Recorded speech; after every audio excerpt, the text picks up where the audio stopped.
Bonjour à tous, c'est toujours le frère Zulu là dans les mystères, dans les révélations cachées de la parole de Loba. Je rends grâce à Loba, le créateur du ciel, de la terre, de ce qu'il est grand, glorieux et redoutable. Je remercie Loba parce qu'il est bon, parce qu'il est fidèle, parce qu'il est tout puissant et de ce qui vit inexplicablement hors de toute réalité. Donc aujourd'hui, par sa permission, par sa grâce, par sa toute divine puissance, on va entrer dans les révélations spirituelles. Nous parlerons aussi de la personne connue sous le nom biblique de Jean-Baptiste. Pourquoi je vais parler de Jean-Baptiste aujourd'hui? Vous savez que il y a une communauté religieuse, en tout cas connue sous le nom des Mormons, qui parle de la personne de Jean-Baptiste en disant que Jean-Baptiste a apparu à Joseph Smith et il a baptisé Joseph Smith, il lui a donné le message, en fait.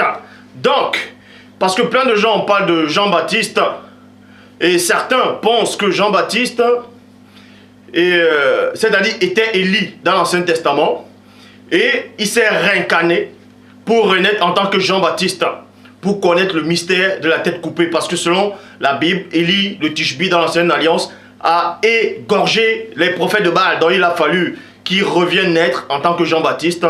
Et ça, c'est complètement faux. Pourquoi? Parce que pour qu'il y ait réincarnation, il faut que la personne meure pour renaître après. Or, la réincarnation n'existe pas. Donc j'ai déjà fait une vidéo sur ça. Mais on remarque que Élie, le Tishbite, n'était pas mort dans l'Ancienne Alliance, donc ça n'a rien à voir avec la réincarnation.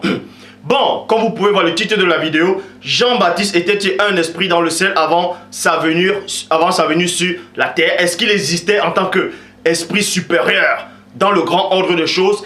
Et ensuite, il est descendu sur terre, il s'est dépouillé pour venir naître miraculeusement. Est-ce qu'il est né miraculeusement ou pas pour accomplir sa mission et repartir? Donc pour ça, je vous exhorte à vérifier. Parce qu'il est dit dans Proverbe 19.2 que le manque de science n'est bon pour personne. Et dans Proverbe 25.2, la gloire de l'eau est de cacher des choses et la gloire des rois est de sonder des choses. Donc ici, il est dit dans Luc chapitre 1 au verset 7.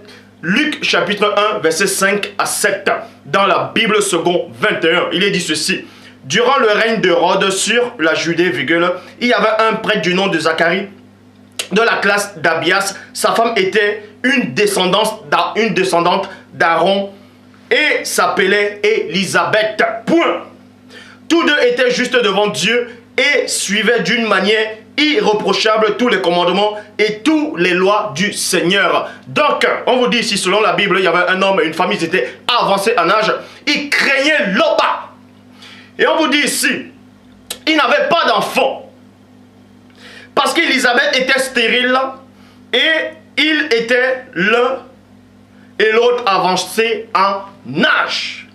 Verset 8, Bible de la liturgie, il est dit ceci: Et tandis que Zacharie, durant la période attribuée au prêtre de son groupe, assurait le service du culte de Dieu. Il assurait le culte de Dieu. En fait, c'était un prêtre. Luc chapitre 1 au verset 9, il est dit, traduction Louis II 1910.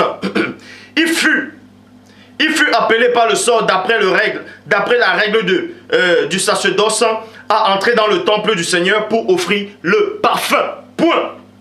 Luc chapitre 1 au verset 10 à 12. Bible second 21. Il est dit: toute la multitude du peuple était dehors en prière et à l'heure de l'offrande du parfum.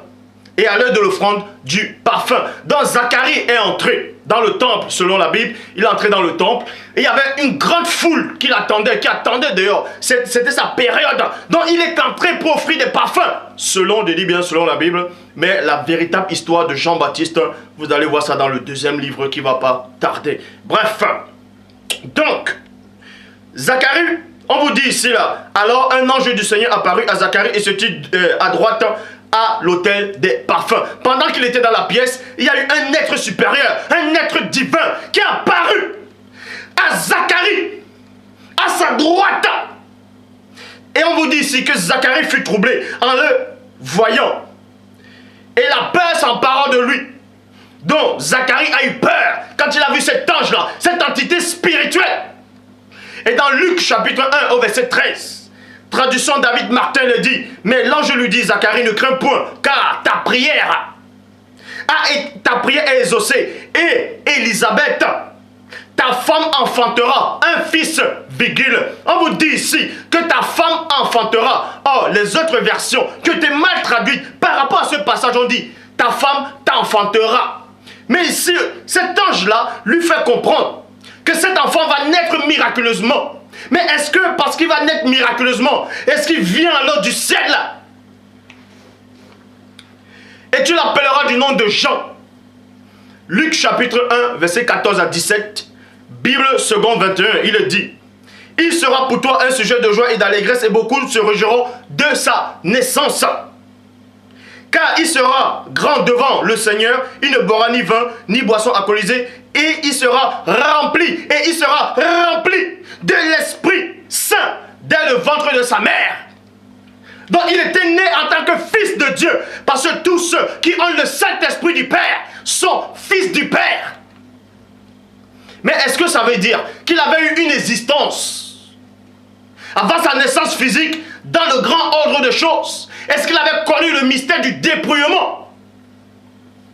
Il ramènera beaucoup d'Israélites au Seigneur leur Dieu. Il marchera devant Dieu avec l'esprit et la puissance d'Élie pour amener le cœur et des pères vers les enfants et les rebelles à la sagesse des justes, virgule.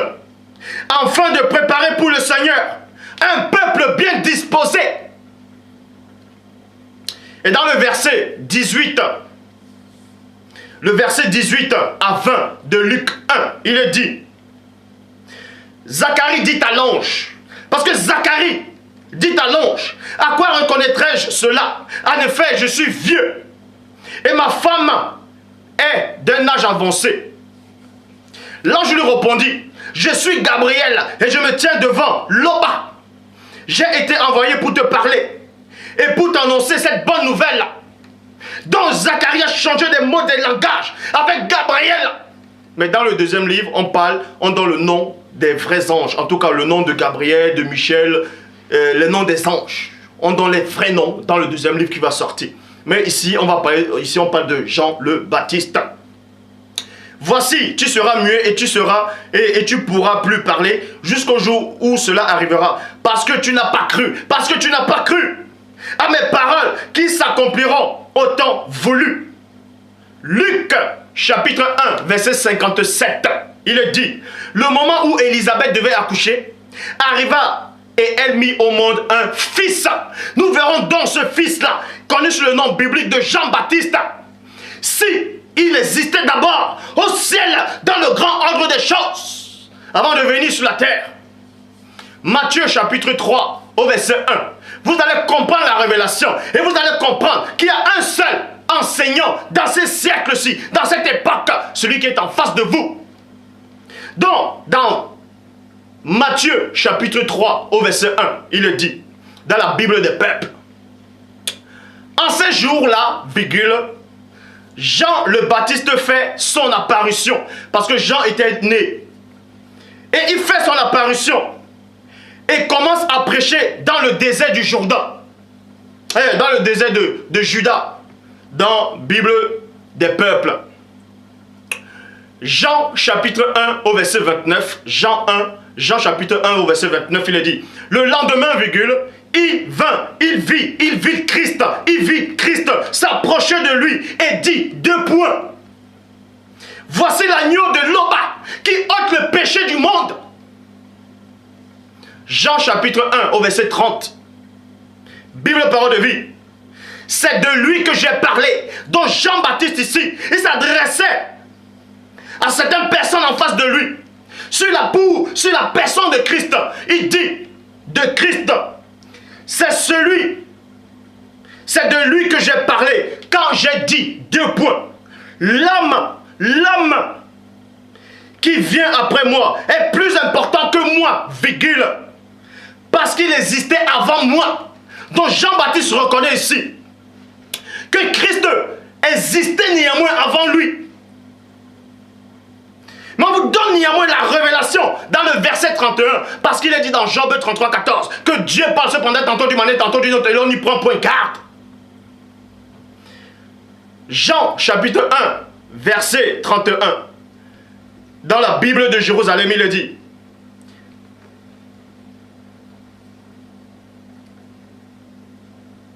D'abord, avant d'aller dans la Bible, oui, Jean chapitre 1, verset 31, dans la Nouvelle Bible seconde. On va d'abord dans la Nouvelle Bible seconde, il a dit, moi-même, c'est Jean-Baptiste qui parle ici. Il donne son témoignage, il dit, moi-même, virgule, je ne le connais pas. Je ne le connaissais pas. Donc Jean-Baptiste dit ici qu'il ne connaissait pas ce Christ-là. Il ne connaissait pas le Christ. Ce Christ-là qui a une existence bien avant l'aube. Cela vous prouve ici que Jean-Baptiste n'a pas une existence dans le ciel. Il n'a pas une existence dans le grand ordre des choses.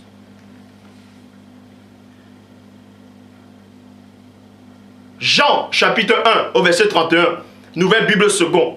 Moi-même, virgule, je ne le connaissais pas. Je ne le connaissais pas. Parce que si Jean-Baptiste avait vécu dans le grand tout, dans le grand ordre des choses, dans le ciel si vous voulez, il n'allait pas dire qu'il ne connaissait pas Christ.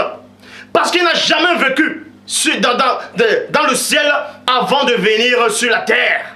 Il a eu sa toute première existence dans la création, uniquement sur la terre, et non dans le grand ordre des choses. Moi-même, virgule, je ne le connaissais pas, mais je suis venu baptiser dans l'eau, virgule, c'est pour qu'il se manifeste en Israël. Jean chapitre 3 verset 11, il est bien dit, nous disons ce que nous savons et l'on rend témoignage de ce qu'on a vu. Jean dit ce qu'il sait, il rend témoignage qu'il ne connaissait pas le Christ. Il ne le connaissait pas par avant, donc il n'a jamais vu le Christ de l'autre côté. Ça prouve qu'il n'a jamais vécu une existence spirituelle et puis à un moment, il a connu le dépouillement. Non, Jean a eu la seule existence qu'il a eue dans la réalité du Père, c'est uniquement sur la terre. Jean n'a jamais connu le dépouillement, il n'est pas le deuxième fils, il n'est pas le troisième ou quoi que ce soit, il est uniquement né sur la terre. Il le dit lui-même de sa propre bouche, il ne connaissait pas le Christ, parce que s'il avait connu s'il existait dans le ciel, il n'allait pas dire qu'il ne connaissait pas le Christ. Et Christ lui-même aussi sort de sa propre bouche pour montrer que Jean n'est jamais descendu du ciel, Jean n'a jamais connu l'existence dans le ciel. Dans Matthieu chapitre 11 au verset 11, Matthieu 11, 11, Bible de Jérusalem, il est dit, Bible de Jérusalem, en vérité je vous le dis, virgule, parmi les enfants des hommes, virgule, parmi les enfants des hommes et non dans le ciel, parmi les enfants des hommes, il n'en a pas surgi de plus grand que Jean le Baptiste.